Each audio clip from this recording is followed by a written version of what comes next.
el profesor. Nosotros vamos a presentar sobre la segunda ley de la termodinámica. El grupo consiste en José Reyes, Luis Labra, Jaime Sánchez y quien le habla, Matías Teatro.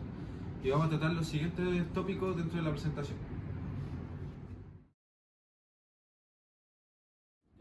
Bueno, a modo de introducción a la segunda ley de la termodinámica, comenzaremos hablando de la primera ley de la termodinámica, la cual consta del principio de conservación de la energía. Esta tiene una propiedad conservada, la cual nunca en ningún proceso se puede ver que se viole esta ley. Aunque se satisfazca la primera ley de la termodinámica, no implica que el proceso tenga lugar. Esto lo podemos ver de mejor forma en el siguiente ejemplo. Este es un mecanismo provisto de una rueda de paletas, la cual funciona de la siguiente forma. Este peso va a bajar y va a hacer girar el eje, aumentando la energía interna de este recipiente que tiene un fluido y disminuyendo la energía potencial del peso. Esto, en el caso inverso, no es posible, porque no es posible el peso elevarlo generando calor dentro del fluido. El peso nunca volverá a su lugar inicial. Bueno, en la primera ley de la termodinámica no se restringe la dirección del proceso. Esto no implica que el proceso que cumple la primera ley pueda ocurrir. Al contrario, no puede ocurrir. Y dando paso a esto, podemos explicar la segunda ley de la termodinámica, la cual en el ejemplo mostrado anteriormente no se cumple. Es por esto que vamos a dar paso a que estos procesos tienen que satisfacer ambos principios de la termodinámica. Bueno, la segunda ley de la termodinámica dice que los procesos tienen una dirección y no pueden ir en dirección contraria, y también que la energía tiene calidad y cantidad. Bueno, la segunda ley de la termodinámica se utiliza también para fijar los límites teóricos en el desempeño de los sistemas, como lo es en las máquinas térmicas, en los refrigeradores también. Y para hacer un breve resumen de la segunda ley de la termodinámica, podemos decir que un cuerpo con bajo calor no puede cederle calor a un cuerpo que tiene un calor más alto que él. Y también esto tampoco pasa, o sea, solo puede pasar cuando hay un trabajo implicado en este proceso. Bueno, los depósitos de energía térmica son cuerpos que poseen una capacidad de energía térmica y pueden suministrar y absorber calor, como por ejemplo los lagos, los mares o el aire de la atmósfera. Este puede traspasar cantidades finitas de calor sin experimentar cambios de temperatura. Esto se puede modelar de manera precisa, y también las transferencias de calor por industria se puede decir que son despreciables en comparación a las transferencias de calor que hay en el mundo. No va a causar un gran impacto la transferencia de calor que aporta una empresa al mundo. Las máquinas térmicas. Sabemos que para convertir el calor en trabajo es necesario la utilización de la máquina térmica. Y estas poseen características especiales dado a su funcionamiento. La primera es que se tiene un depósito de alta temperatura, el cual es una fuente de alta temperatura, y se le suministra el calor hacia la máquina térmica.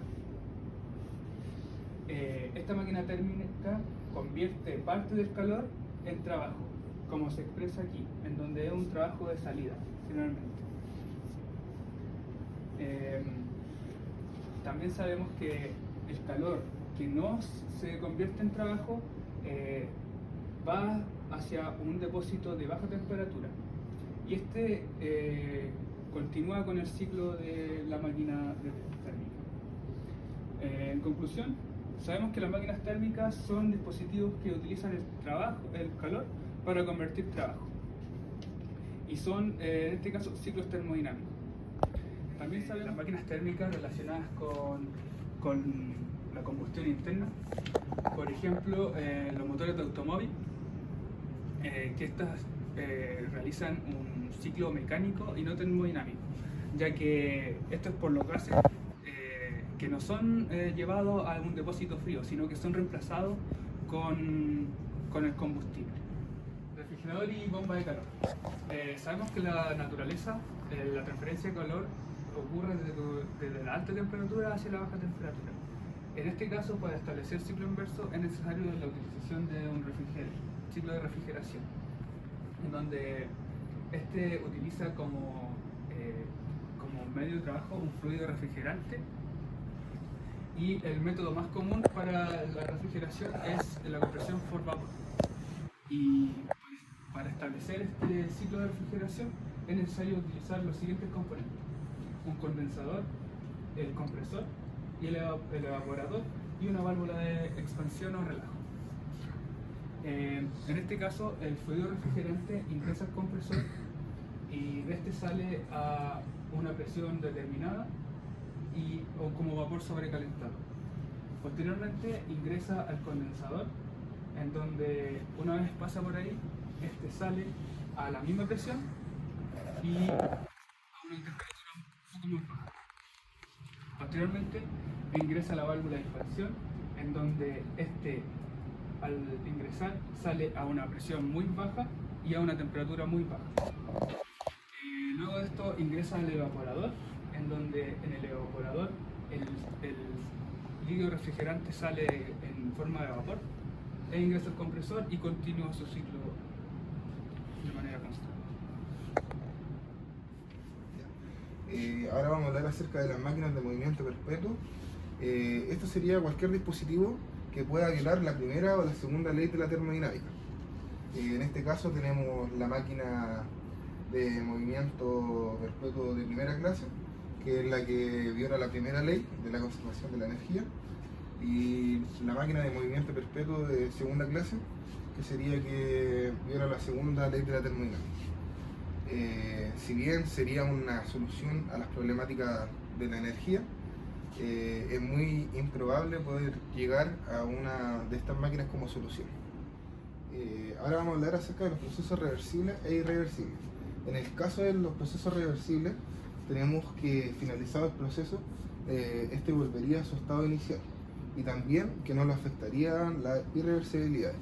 Cuando hablamos de irreversibilidades, nos referimos a la fricción, la libre expansión, la transferencia de calor, la resistencia eléctrica, mezcla de dos fluidos, reacciones químicas, deformaciones inelásticas de los sólidos y otros. En el caso de lo irreversible, es lo contrario. Tenemos que, finalizado el proceso, no vuelve a su estado inicial. También lo afectan directamente la irreversibilidad. También otra diferencia que podemos decir, que para el estado reversible es posible que se pueda aproximar este proceso, pero nunca va a llegar al punto de ser 100% posible. El ciclo Carnot es denominado por el francés Sadi Carnot, el cual estableció el principio de la máquina térmica denominada como Carnot, su nombre. Este ciclo Carnot está descrito mediante 4 procesos termodinámicos y que está contemplado en la figura. Tenemos acá una figura en donde existe un depósito de temperatura alto y un depósito de temperatura bajo. Y el primer proceso, en este caso de 1 a 2, es una expansión isotérmica, el cual aumenta su volumen de 1 a 2, desde un depósito de temperatura alta. Posteriormente, el segundo proceso que ocurre en este ciclo es una expansión adiabática, en donde aumenta el volumen en una pequeña porción, pero va desde una temperatura alta hacia una temperatura baja. El siguiente proceso de este ciclo es una compresión isotérmica, en donde el proceso se comprime a una baja temperatura, de una temperatura baja constante, y el cuarto proceso es una compresión adiabática, en donde, como puede ver acá, el proceso se comprime volviendo hasta el ciclo original, en donde va de una temperatura de depósito bajo a un depósito alto. En los principios Carnot podemos decir que la eficiencia de las máquinas térmicas de una máquina irreversible siempre va a ser menor que la eficiencia de una máquina reversible bajo los mismos depósitos de una temperatura alta y una temperatura baja. también sabemos que la eficiencia de la máquina de Carnot es de manera teórica, por lo que uno real nunca va a superar la eficiencia de una máquina teórica de Carnot. Ahora vamos a hablar acerca de la escala termodinámica de la temperatura. Esta es una escala la cual no depende de las sustancias utilizadas para medir la temperatura. Es derivada de las máquinas térmicas reversibles y los depósitos de temperatura y se mide en Kelvin con una temperatura absoluta entre el 0 y el infinito. También podemos decir que su magnitud es igual a la de Celsius, pero difieren por una constante 273.15. En este caso nosotros tenemos acá la fórmula para calcular la temperatura en Celsius, que sería igual a la temperatura de Kelvin menos 273.15, que sería nuestra constante. Aparte de esto, decir que esta temperatura, o sea, esta constante, es la temperatura del punto triple del agua. Ahora vamos a hablar acerca de la máquina térmica de Carnot. Podemos decir que la máquina térmica de Carnot es la más eficiente de todas las máquinas térmicas que operan con depósitos a temperatura alta y bajas temperaturas. Podemos decir también que es una máquina reversible y mientras mayor sea su temperatura del depósito de alta temperatura, mayor será su eficiencia, y si su depósito de baja temperatura es menor la temperatura, su eficiencia será mayor. Podemos decir también que la calidad de la energía es mucho mejor que la cantidad de energía. El refrigerador de Carnot. El refrigerador de Carnot es aquel que opera en el siglo inverso de Carnot, valga la redundancia. Para entender este hay que enfocarse en la segunda ley de la termodinámica, principalmente en dos enunciados. El de Kelvin, que dice que es imposible convertir calor en trabajo sin la necesidad de utilizar una máquina térmica. Y el de Clausius, que sugiere que es imposible que el calor viaje desde un punto de menor temperatura hacia un punto de mayor temperatura sin la necesidad de utilizar una bomba de calor. A continuación veremos los coeficientes de desempeño de estos refrigeradores y de las bombas de calor. El coeficiente de desempeño o de rendimiento de un refrigerador sería 1 dividido en el calor absorbido por el medio de mayor temperatura, QH, dividido por el calor absorbido por el medio de menor temperatura, QL, menos 1. Y el coeficiente de desempeño de una bomba de calor sería 1 dividido en 1 menos el calor absorbido por el medio de menor temperatura, QL, dividido por el medio de mayor temperatura, por el calor absorbido por el medio de mayor temperatura, que sería QH. Para concluir, como hemos visto hasta ahora, la segunda ley de la termodinámica hace referencia a la espontaneidad de los procesos que ocurren de manera natural. Es decir, esta ley indica la dirección en la que ocurren las transformaciones energéticas. Nos referimos a espontaneidad a aquellos procesos donde se tiene un cambio de estado de mayor potencial a uno de menor potencial, como la transferencia de calor desde temperatura más alta hacia uno de temperatura más baja, una caída de agua, entre otros. Mientras mayor sea el rendimiento energético de una máquina térmica, menor será el impacto en el medio ambiente y viceversa. Y por último, como consecuencia de la segunda ley, aparece la propiedad termodinámica entropía. Esta es una magnitud que mide la parte de la energía que no se puede utilizarse para ningún trabajo.